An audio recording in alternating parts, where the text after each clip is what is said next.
Good afternoon my dear student. आज हम social science का चैप्टर नंबर 4 नेशनल इंटीग्रेशन अर्थात राष्ट्रीय एकीकरण का रिवीजन देखेंगे।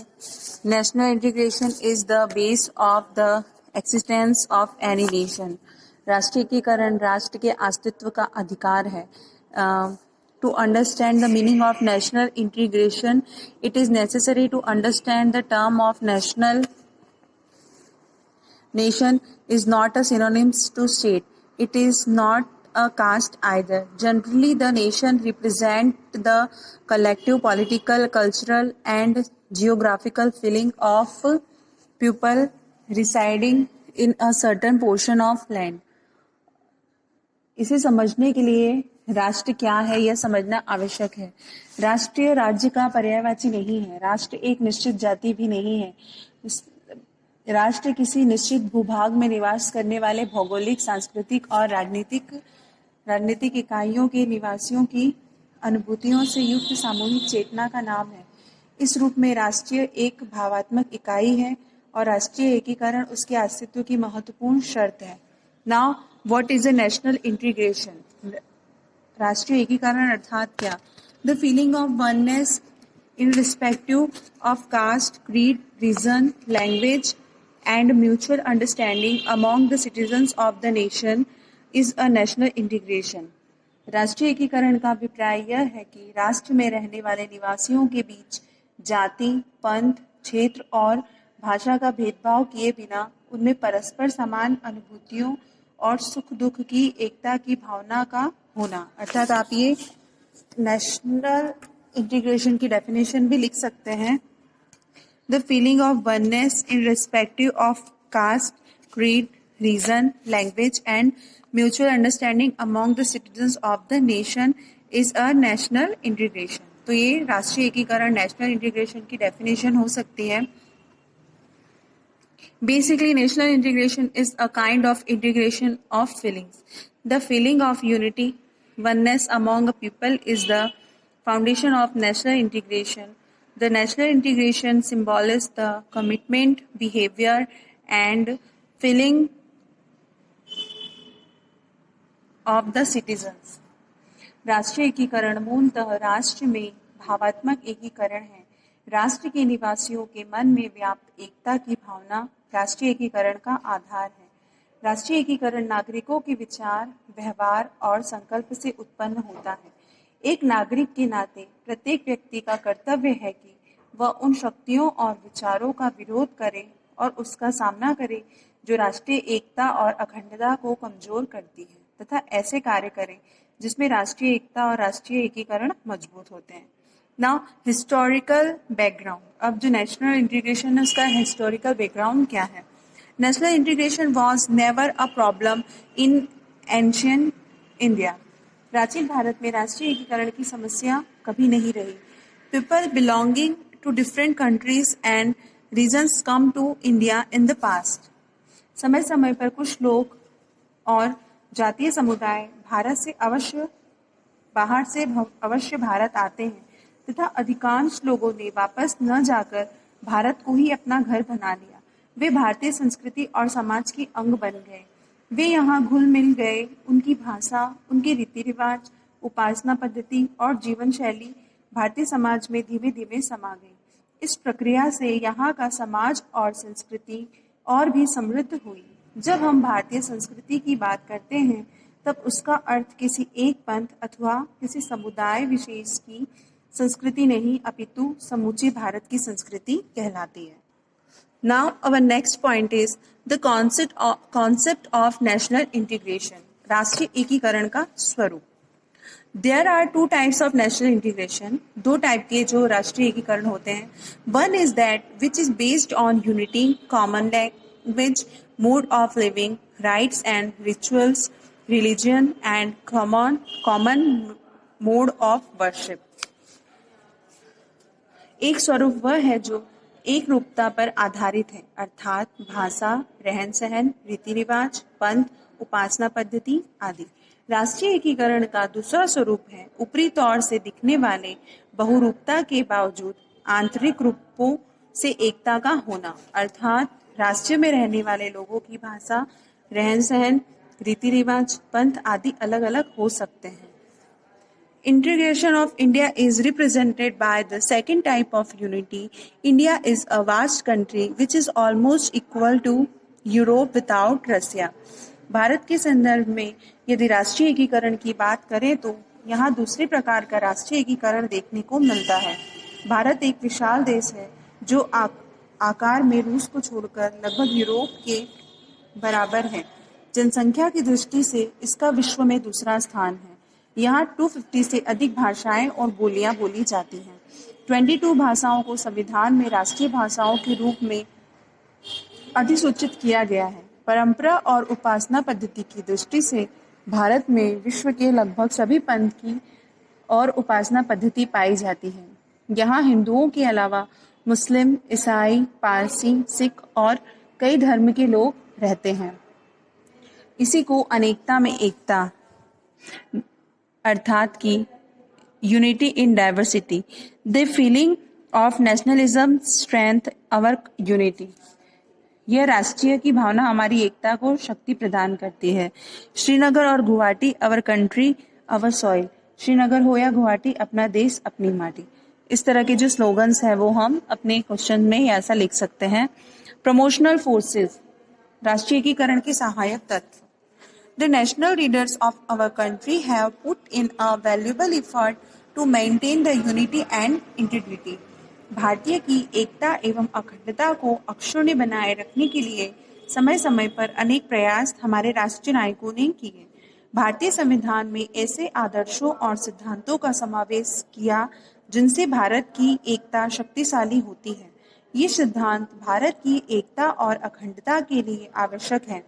लोकतंत्र, मौलिक अधिकार, मौलिक कर्तव्य, एकीकृत न्याय व्यवस्था, पंथ निरपेक्षता, समान राष्ट्रीय प्रतीक आदि, राष्ट्रीय पर्व आदि हमें एकता या उसके अधिकार माने जाते हैं। नाउ अब उसमें कौन कौन से जो फोर्सेस हैं वो किस तरह से हेल्प करते हैं। First point is fundamental rights, जो हमारे मौलिक अधिकार हैं। Indian constitution has provision of 6 fundamental right. भारतीय संविधान में 6 मौलिक अधिकारों का प्रावधान है। ये मूल अधिकार भारतीय नागरिकों को बिना किसी भेदभाव के समान रूप से प्राप्त होते हैं। नागरिकों के कल्याण एवं सर्वांगीण विकास हेतु मूल अधिकार महत्वपूर्ण हैं। नागरिकों को विकास के अवसर प्रदान करने के लिए मौलिक अधिकारों में समानता, स्वतंत्रता, सामाजिक न्याय आदि का प्रावधान है। These rights are essential for all our growth and welfare the citizens. Second is fundamental duties, समान मौलिक कर्तव्य, जो मतलब अधिकार है तो सबके एक तरह से काम करने के सबके अलग अलग फंडामेंटल ड्यूटीज, जो मौलिक ड्यूटी है। थर्ड इज पंथ निरपेक्ष, secularism. Our constitution has declared India is as a secular state. हमारे संविधान में भारत को पंथ निरपेक्ष राष्ट्र घोषित किया है। प्रत्येक धर्म के अनुयायी को धार्मिक स्वतंत्रता का अधिकार है। सरकार किसी धर्म के प्रति भेदभाव नहीं करेगी। The fourth is national symbol, समान जो चिन्ह है। Indian constitution has also incorporated the national symbol which inspire ideals and devotion toward national flag, tricolor, national anthem, Janagana Man, national song Vande Mataram, national emblem, Ashok emblem, etc. These are a symbol of our unity and identity and work as cementing force to maintain national integration, जो कि राष्ट्रीय एकीकरण के काफी उसे जोड़ने के पहलू हैं। Fifth is tourism and national integration, पर्यटन और राष्ट्रीय एकीकरण। Tourism right from the beginning has been the most important factor for national integration. प्रारंभ से ही पर्यटन राष्ट्रीय एकीकरण का प्रमुख सहायक तत्व रहा है। इतने विशाल देश को समझने में और सभी में एकता का भाव जागृत करने में पर्यटन सहयोगी होता है। पर्यटन से हम एक दूसरे के निकट आते हैं, एक दूसरे की विशेषताओं और समस्याओं को समझते हैं, जिसके कारण समान भाव, विचार और दृष्टिकोण विकसित होती है। तो जो the concept of national integration, promotional force, जो कि सहायक तत्व, उसमें ये 5 पॉइंट्स है। Fundamental rights, fundamental duties, secularism, national symbols, tourism and national integration. ये 5 पॉइंट अपने आप लॉन्ग टाइप के आंसर में मेंशन कर सकते हैं। अवर next point is descriptive forces, अर्थात जो राष्ट्रीयकरण में जो बाधक तत्व, कौन सी चीजें लोगों को एकीकरण या इंटीग्रेशन करने से रोकती हैं। फर्स्ट इज कम्युनलिज्म, जो सांप्रदायिकता है। The word communalism has originated from community. सांप्रदायिकता शब्द संप्रदाय से बना हुआ है। Communalism means feeling of superiority for one community and its faith, and that inferiority for the other, and to keep the interest of community above national interest। ऐसी भावनाएं व क्रियाकलाप जो अपने संप्रदाय और उसकी विशेषताओं को तो श्रेष्ठ समझते हैं तथा दूसरे के संप्रदाय और विश्वासों को हीन समझें।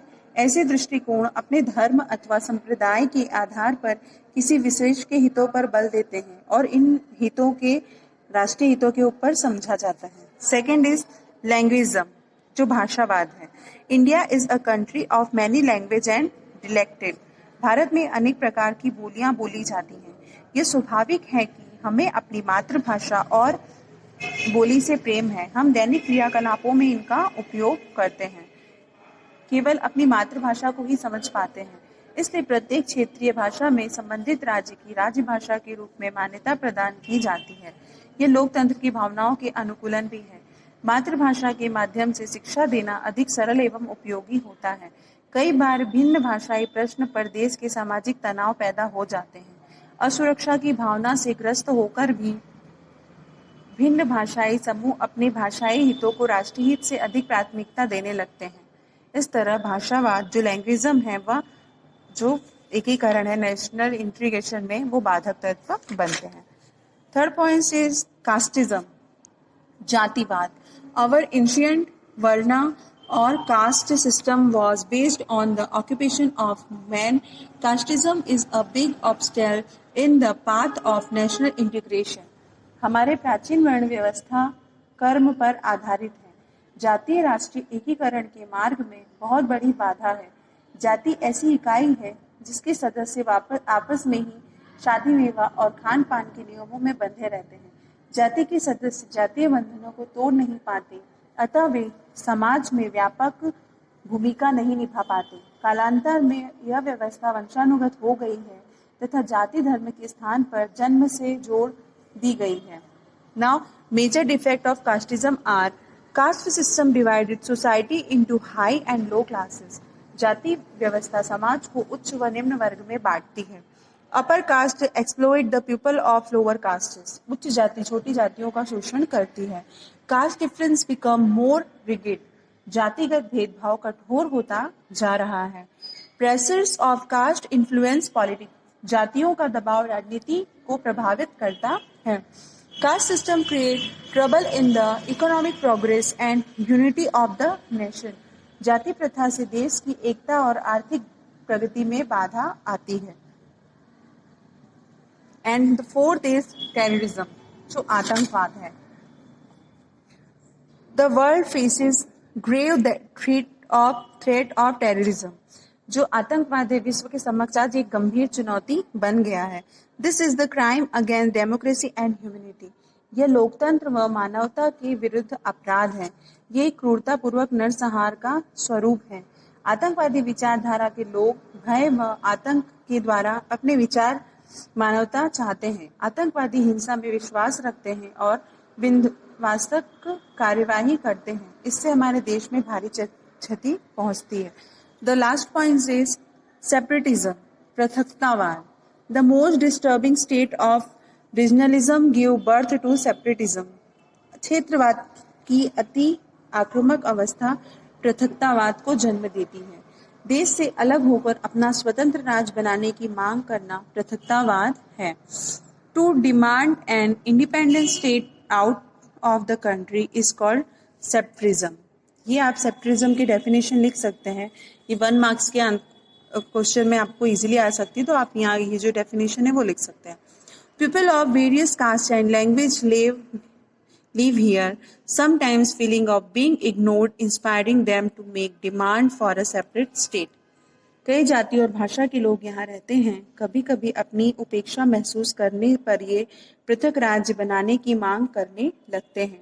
प्रायः सीमावाद राज्यों में इस प्रकार की प्रवृत्ति पाई जाती है, जिसके दुष्परिणाम से पृथकतावाद की भावना प्रबल हो जाती है। इसके बाद आपने जो ये लेसन में पॉइंट आप लर्न कर सकते हैं, उसके बाद इस लेसन की एक्सरसाइज लर्न कर लीजिएगा। Thank you.